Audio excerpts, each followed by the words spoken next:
Welcome to Course 4, Foundation, Certified Supply Chain Professional, CSCP, course, by SPAO Academy.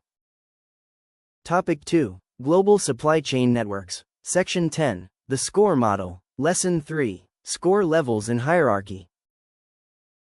SCOR Levels and Hierarchy. Welcome back. In our previous lessons, we introduced the SCOR model as the Rosetta Stone for supply chain communication. We learned that it provides a standard language to describe, measure, and evaluate supply chains. But a language needs grammar and structure to be useful. That's exactly what the SCOR model's hierarchy provides.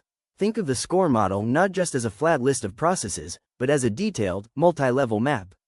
If Level 1 is a world map showing continents, then Level 2 is a country map showing cities, and Level 3 is a city map showing individual streets and buildings. In this lesson, we will climb through these levels. We will explore the SCOR levels and hierarchy, understanding how the model breaks down the incredibly complex reality of a supply chain into manageable, actionable, and measurable components. By the end of this lesson, you will understand how to navigate this hierarchy to analyze and improve any supply chain process. Main topic: the 4 levels of SCOR. The SCOR model is organized into 4 distinct levels. These levels represent a progression from the broad and strategic to the specific and operational. Let's examine each level in detail. Level 1. The strategic level, the scope, what it is. This is the highest level of the model. It defines the scope and structure of the supply chain. At this level, we are not concerned with the nitty-gritty details. Instead, we are answering fundamental questions. What is the overall supply chain strategy? What are the major processes we need to manage? What are our top-level performance goals? Key components. At Level 1, a company defines its supply chain based on the 5 core management processes we discussed earlier: plan, source, make, deliver, return, and more recently, enable. Performance metrics, strategic. This level is also where we define the Level 1 performance attributes, which are the high-level metrics that report on the health of the entire supply chain. These tell executive leadership if the overall strategy is working. Examples include reliability, perfect order fulfillment, responsiveness, order fulfillment cycle time, agility, upside supply chain adaptability, cost, total supply chain management cost, assets, cash-to-cash cycle time. Analogy: if you were building a house, Level 1 is the blueprint. It shows the overall shape, the number of bedrooms, and where the kitchen and living room go.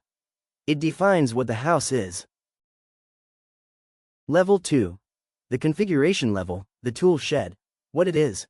Once you've defined your high-level processes, plan, source, etc., you need to configure how they will actually operate. Level 2 is called the configuration level because it's where a company chooses from a menu of predefined process categories to build its unique supply chain. Key components. Process categories, or process types. The SCOR model recognizes that not all supply chains are the same. Therefore, for each of the Level 1 processes, you can choose a process category based on how your business operates. The 3 main categories are: planning, processes that balance aggregate demand and supply to develop a course of action, e.g., SP, planned supply chain; execution, processes that are triggered by planned or actual demand that change the state of material goods, e.g., SS, source stock product, SM, make to stock, SD, deliver stock product; enable, processes that prepare, maintain, or manage information or relationships on which planning and execution processes rely, e.g., EE, manage supply chain business rules. Example: the make process at Level 2. Let's look at the make process. At Level 2, a company doesn't just say, "we make things." They specify how they make things by choosing from these process categories. Make to stock, MTS, products are finished and held in inventory before customer orders arrive. Think of a can of soda or a box of cereal. Make to order, MTO, production only starts after a customer order is received. Think of a custom configured computer or a tailored suit. Engineered to order, ETO. The product is designed and engineered to customer specifications before it is made. Think of a major infrastructure project or a specialized piece of machinery. Analogy: back to our house. Level 2 is like choosing the specific tools and materials you'll use to build the house. Are you going to use wood framing or steel? Brick siding or vinyl? Central AC or window units? These choices configure the specific characteristics of the house. Level 3. The process element level, the building steps, what it is. This is where the rubber meets the road. Level 3 breaks down the Level 2 process categories into a sequence of specific, definable process elements. At this level, the model provides detailed information, including process definitions, exactly what the activity is, process element inputs and outputs, what information or materials are needed to start, and what is produced.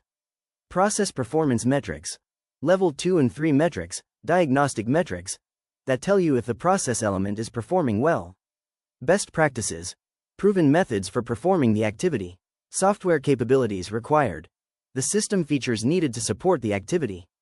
Example, deconstructing, source stocked product. Let's take the Level 2 process category, source stocked product, SS1. At Level 3, it is broken down into a series of process elements. Schedule product deliveries.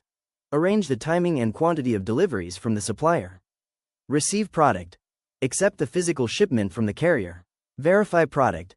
Check the shipment against the purchase order and packing slip for accuracy and quality. Transfer product. Move the product to a storage location, e.g., put it away in the warehouse.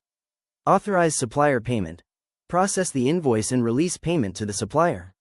Each of these 5 steps is a Level 3 process element. Analogy. Level 3 is the step-by-step instruction manual for building the house. It details the exact sequence for framing a wall. Step 1. Cut the studs to 92 5/8 inches. Step 2. Lay out the bottom and top plates. Step 3. Nail the studs to the plates at 16 inches on center.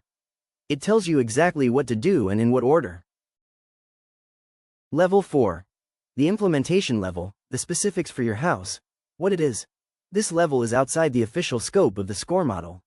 While levels 1 through 3 provide a standardized, industry-agnostic framework, Level 4 is where a company gets specific to its own unique operations.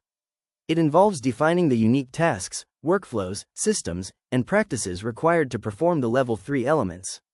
Key components. Company-specific activities. Breaking down, verify product, into your own unique steps. Scan barcode with scanner number 7, open quality check form in ERP, input sample results. Specific software transactions. The exact buttons to click in your company's SAP, Oracle, or other system. Job instructions. The specific training materials for an employee. Automation code. The programming logic for a robotic arm. Why it's outside SCOR. SCOR is designed to be a standard for comparing and communicating across different companies and industries. Your Level 4 processes are unique to you.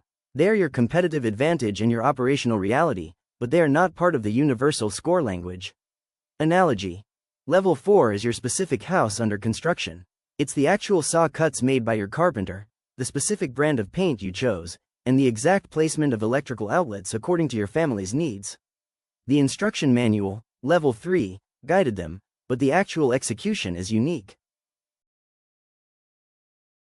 Summary and key takeaways. The SCOR model's hierarchy provides a powerful framework for understanding and improving your supply chain. Level 1, Strategic, defines the scope using the 5 core processes: plan, source, make, deliver, return. It's for executives setting high-level goals. Level 2, Configuration, defines the structure by choosing process categories like make to stock or make to order. It's for supply chain designers configuring the operating model. Level 3, Process Element, defines the steps. It provides the detailed activities, inputs, outputs, and best practices for each process. It's for process managers and analysts looking to optimize day-to-day work. Level 4, Implementation, defines the specifics. It's the company-specific execution of Level 3, and it is outside the standard SCOR model. It's for the operators and individual contributors doing the work. By using this hierarchy, you can move seamlessly from the what and why of your supply chain strategy down to the how of daily operations, all while using a common language that everyone, from the C-suite to the warehouse floor, can understand. In our next lesson, we will explore how to use these levels to actually measure performance with SCOR's key metrics. I really appreciate you spending your time with me today. If you want to learn more, don't forget to hit that subscribe button. Your like means the world to us and helps this channel grow so we can continue bringing you great content. Thanks again, and see you on the next video.